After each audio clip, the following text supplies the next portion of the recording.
Hello everyone, my name is Balu Modi and I am an English and SS teacher in Sahajan English Film School at Natajuna. And today we continue our chapter number 16, economic liberalization and globalization. Okay? So now we are reached at this point of globalization. In the previous video, we already know about liberalization and privatization. What are the benefit, disadvantage, advantage that we all know, right? So here we are going to know about globalization. So what are the features and advantage that we're going to know? Globalization is the process of connection one country economy with the world economy. ठीक है, underline कर लो इसको. Globalisation का मतलब होता है एक process है कि जो एक देश दूसरे देश के साथ कनेक्टिंग होता है बिजनेस के थ्रू, इकोनॉमी के थ्रू. यानी कि जैसे हम इंटरनल बिजनेस करते हैं, ग्लोबल में क्या होता है कि इंडिया अमेरिका से बिजनेस करे, जापान से करे, फ्रांस से करे, ईरान से करे, कोई भी देश के साथ करे, दूसरे देश के साथ अपने इकोनॉमिकली कनेक्टिविटी हो, उसके साथ इकोनॉमिक प्रोसेस हो, ट्रेडिंग का एक्सचेंज हो, तो वो चीज़ को बोलते हैं ग्लोबलाइजेशन. ठीक है. As a result of which flow of goods, service, technology and labor is easily available in the world. इससे क्या फायदा हुआ कि अच्छा खासा फ्लो होने लगा गुड्स का और सर्विस भी अच्छी मिलने लगी, टेक्नोलॉजी का डेवलप हुआ और लेबर भी इजीली अवेलेबल होने लगे इन द वर्ल्ड. यानी कि बाहर के लोग यहाँ के काम कर सकते हैं, हमारे लोग यहाँ जाके बाहर काम कर सकते हैं, तो वो पूरा एक्चुअली होने लगा. Following improvement have taken place due to the globalization. कुछ इम्प्रूवमेंट हुए हैं ग्लोबलाइजेशन की वजह से. वो इस प्रकार से है, obstacle of trade between two nation have been remove. कि कुछ बैरियर है, कुछ ऑब्स्टेकल है, कुछ रुकावट थी जो दो देशों के साथ थी, कुछ होती थी पहले 1991 के पहले, वो अभी रिमूव हो गई, वो हट गई. Such a condition has been created so that capital exchange can easily take place between two nations. कुछ ऐसी कंडीशन हो गई अभी ग्लोबल में इकोनॉमिकली बिजनेस के लिए कि वो लोग इजीली अपने कैपिटल को एक्सचेंज करने लगे और वो चीज़ अच्छी खासी कैपिटल एक्सचेंज होने लगा दुनिया में, तो वो एक अच्छी एटमोसफेयर क्रिएट हुआ. थर्ड वन जो इम्प्रूवमेंट हुआ, obstacle in the way of exchange of technology have been remove. कि कुछ टेक्नोलॉजी थी, पहले क्या होता था कि कुछ टेक्नोलॉजी इंडिया के पास है तो दूसरे देश को इतना शेयर नहीं करते थे. ठीक है. अभी वो ऑब्स्टेकल जो बैरियर था, जो रिस्ट्रिक्शन था, वो हट गया, उसको दूर कर दिया. इसकी वजह से टेक्नोलॉजी भी एक्सचेंज होने लगी, एक देश दूसरे देश के साथ अपनी अपनी टेक्नोलॉजी शेयर करने लगे. Free exchange of labor may be there among different nations of the world. Free exchange of labor may be there among different nations of the world. तो फ्री लेबर था, यानी कि जो काम करने वाले लोग होते हैं वो भी फ्री में एक्सचेंज होने लगे. उसका भी कोई चार्ज वगैरह कुछ पहले कुछ होता था और वो सारा हट गया. ठीक है. तो इस प्रकार से पूरी तरह से मार्केट ग्लोबलाइजेशन के लिए फ्री हो गया, तो अच्छी चीज़ हुई, ये इम्प्रूवमेंट हुआ. Now what are the effect of globalization? Effect of globalization here, mixed effect of globalization have been there on Indian economy. हमारे इकोनॉमी में, इंडियन इकोनॉमी में कुछ उसके मिक्स इफेक्ट हुआ है ग्लोबलाइजेशन की वजह से.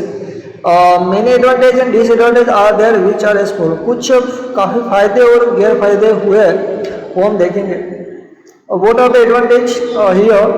Foreign direct investment यानी FDI, इसको जरा हाईलाइट कर लो और अंडरलाइन कर लो. What is full form of FDI? Foreign direct investment, it's called FDI. Foreign direct investment is encouraged due to the globalization. Globalization की वजह से फॉरेन डायरेक्ट इन्वेस्टमेंट को एडवांटेज मिला. यानी कि कोई दूसरा अगर देश है वो हमारे देश में कुछ पैसे इन्वेस्ट करना चाहता है, वो यहाँ पे इंडस्ट्री एस्टेब्लिश करना चाहता है या कुछ भी करना चाहता है, तो वो कर सकता है. फॉर एग्जांपल हम देख सकते हैं वोडाफोन, अभी भी कंपनी हो गई, आइडिया के साथ टाइप हो गया है, तो वो वोडाफोन कंपनी अभी दूसरी कंपनी इंग्लैंड की है, तो they can be establish in the India. तो वो उसको फ्री हो गया, वो उसको एनकरेज मिला.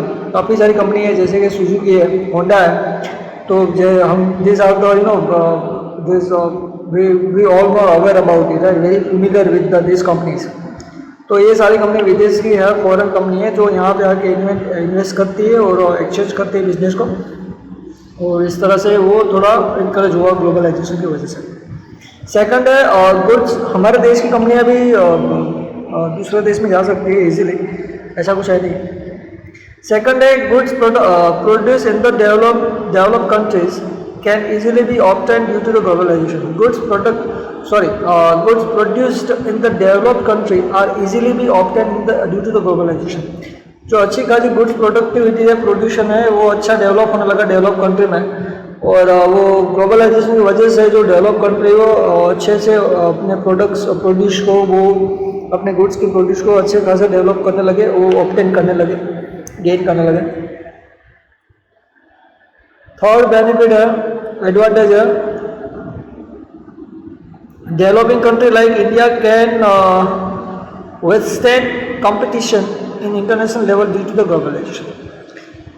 तो ग्लोबलाइजेशन की वजह से इंडिया जैसी डेवलपिंग कंट्री भी जो इंटरनेशनल लेवल की कंपनियां हैं उसके साथ कंपटीशन में आ गई, उसके साथ खड़ी होने लगी, तो वो भी एक एडवांटेज हुआ। नाउ 3 एडवांटेज के बाद what are the disadvantage? Here are 3 disadvantage. Expected success has not been attend in finding solution to the problem of poverty and unemployment due to the globalisation. जो expected success has not been attend, जो हमने expectation किया था कि globalisation की वजह से इतना अच्छा कुछ होगा, वैसा कुछ हुआ नहीं, इतना नहीं हुआ जितना we are expected. Finding solution to the problems, जो कुछ प्रॉब्लम थे हमारे देश में, जैसे कि हमें पता है पॉवर्टी और अनएम्प्लॉयमेंट यानी बेरोजगारी और गरीबी है, वो एक्सपेक्ट कर रहे थे कि ग्लोबलाइजेशन की वजह से, प्राइवेटाइजेशन की वजह से कुछ उसका अच्छा होगा, मगर that can not B successfully on field, तो वो हो गया, और ग्लोबलाइजेशन की वजह से इतना कुछ इम्प्रूवमेंट हुआ नहीं, वो इतना एक्सपेक्टेशन से अच्छा कुछ रिजल्ट मिला नहीं हमें।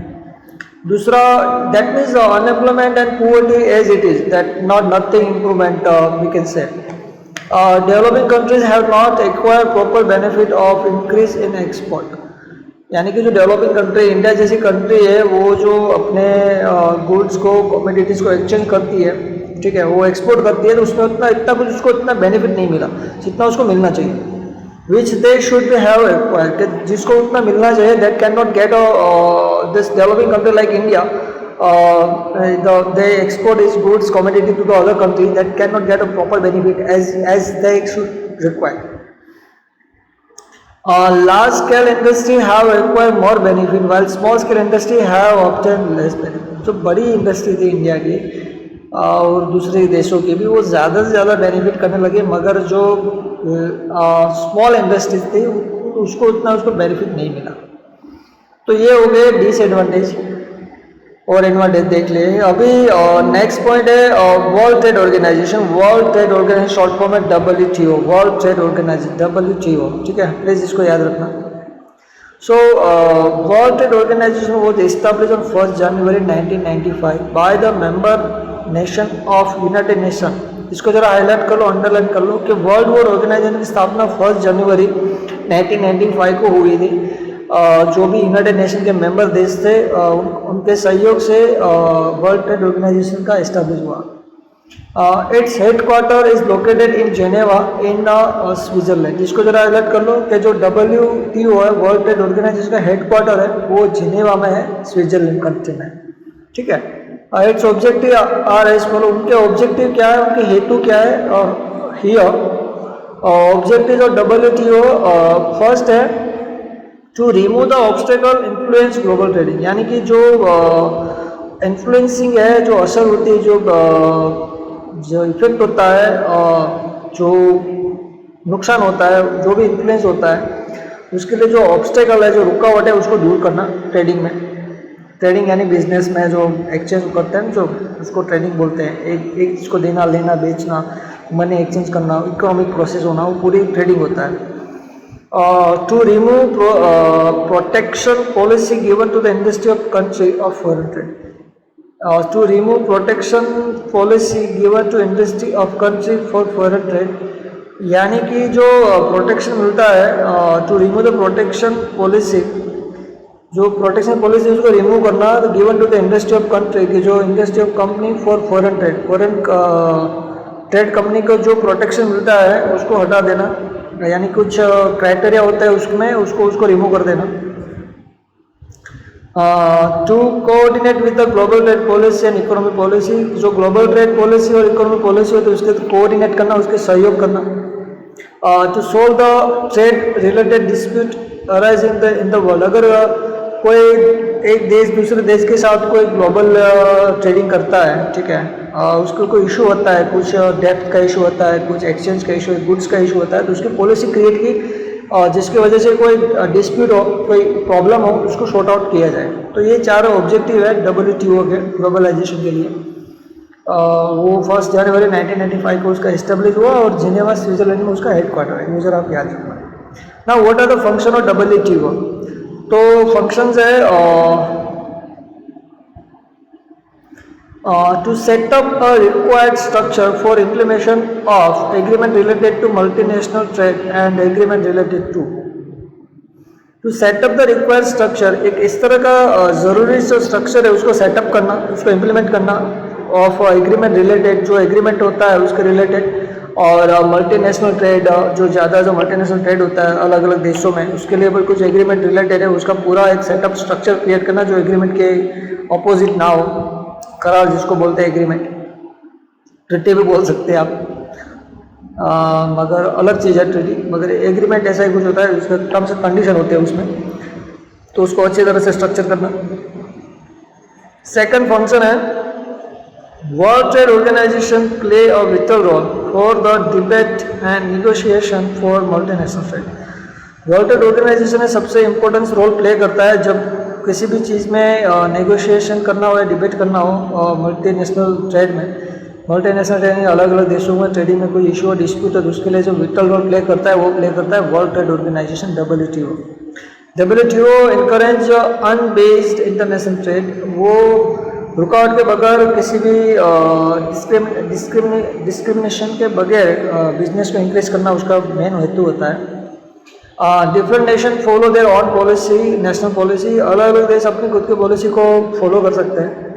It observe them and suggest the required improvement. अगर कोई देश है जो अपने हिसाब से अपनी पॉलिसी फॉलो करता है, उसमें कुछ इम्प्रूवमेंट हो इंटरनेशनल लेवल के लिए, मल्टीनेशनल ट्रेडिंग के लिए, तो वो सजेस्ट कर सकते हैं WTO किसी भी देश को. ठीक है. अभी उसके बाद नेक्स्ट है इम्पैक्ट ऑन इंडियन इकोनॉमी. इससे वर्ल्ड ट्रेड ऑर्गेनाइजेशन के क्या इम्पैक्ट हुआ इंडियन इकोनॉमी में, that we going to know. India is a member of this WTO organization since its inception. जब से WTO ऑर्गेनाइजेशन एस्टेब्लिश हुआ तब से इंडिया उसका पार्टिसिपेट है, उसका मेंबर है. So what will be the impact of this organization on India, or which type of benefit would it India acquire are discussed below. जो भी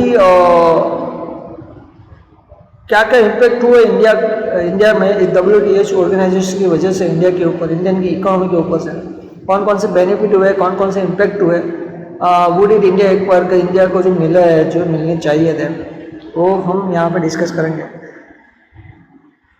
फर्स्ट है India's contribution to world trade was 5%. पूरी दुनिया में India का जो trading में का जो कंट्रीब्यूशन है वो 5% है. ठीक है, वर्ल्ड ट्रेड में 5% कंट्रीब्यूशन है इंडिया का. Our export have increased tremendously due to the increase in international trade, and as a result of it, India's contribution in the world trade has increased to 1%. यानी कि world trade organisation की वजह से हमारा थोड़ा जो export का था वो थोड़ा इंक्रीज हुआ. इंटरनेशनल ट्रेडिंग में हमारा थोड़ा रिजल्ट अच्छा आया और इसकी वजह से इंडिया का कंट्रीब्यूशन है वो 1% तक बढ़ गया. Being member of WTO, World trade Organization के मेंबर बनने, वर्ल्ड ट्रेड ऑर्गेनाइजेशन के मेंबर होने की वजह से export of readymade cloth of our country has increase. जो हमारे देश का जो रेडीमेड क्लॉथ था उसका जो एक्सपोर्ट था वो बढ़ने लगा पूरी दुनिया में. As a member of WTO, India has been able to increase export of its agro product. तो WTO के मेंबर के होने की वजह से इंडिया अभी अपने एग्रो प्रोडक्ट को भी एक्सपोर्ट कर सकता है पूरी दुनिया में, यानी दूसरे देश में भेज सकता है. Due to the increase in the export, pressure on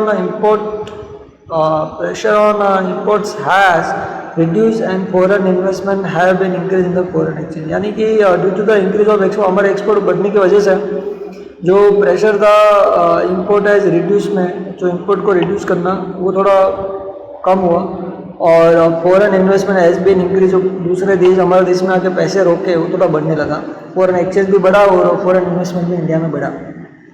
Thus, as a member of World Trade Organization, India will not only get above mentioned but benefit also has to comply with some conditions. यानी कि India को world trade organisation का member से काफ़ी फ़ायदे हुए. Thus, as a member of World Trade Organization, India will not only get above mentioned, India को सिर्फ जो मेंशन किए जो फोर्थ बेनिफिट है वही नहीं, बल्कि benefit also has to comply with some condition. काफ़ी सारे दूसरे बेनिफिट भी मिले हैं कुछ कंडीशन के शर्तों के साथ. It is specially depend on how fast India increase its infrastructure facility and how develop country state India. यानी कि ये डिपेंड करता है कि इंडिया को ज़्यादा बेनिफिट मिल सकता है, वो डिपेंड है इंडिया किस प्रकार से अपने इंफ्रास्ट्रक्चर को डेवलप करता है, और जो डेवलप कंट्री हो वो इंडिया को किस तरह से ट्रीट करता है, किस तरह से हैंडल करता है, वो चीज़ें भी मायने रखती हैं. नाउ सस्टेनेबल डेवलपमेंट वो क्या होता है, that we going to know. Sustainable यानी टिकाऊ जिसको बोलते हैं, है ना, जो टिकाऊ चीज़ को सस्टेनेबल बोलते हैं, वो सस्टेनेबल डेवलपमेंट क्या होता है, that we going to know. According to the definition of sustainable development, what is the definition of sustainable development? Sustainable development is the development which meet the need of present generation without compromising with the ability of future generation to meet their own needs. ये इनका definition जरा highlight कर लो.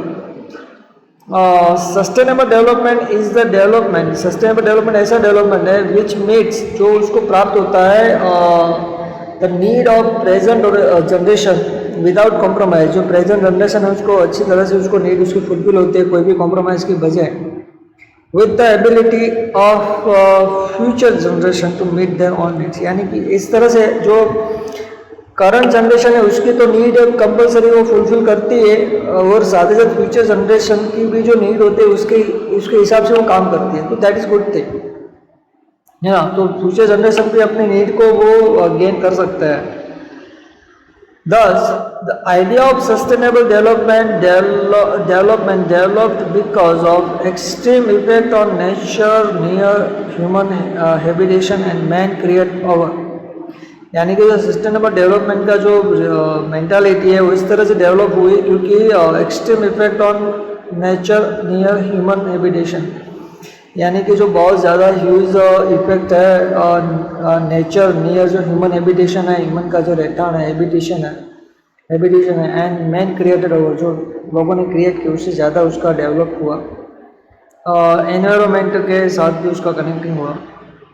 The way and the speed with which present generation is developing. तो उसके साथ ही present generation भी develop, उसकी स्पीड भी बढ़ी. एंड क्या है आगे, it can not be maintain the future, मगर it can not be maintain the future, वो फ्यूचर के लिए मेंटेन नहीं होने लगे.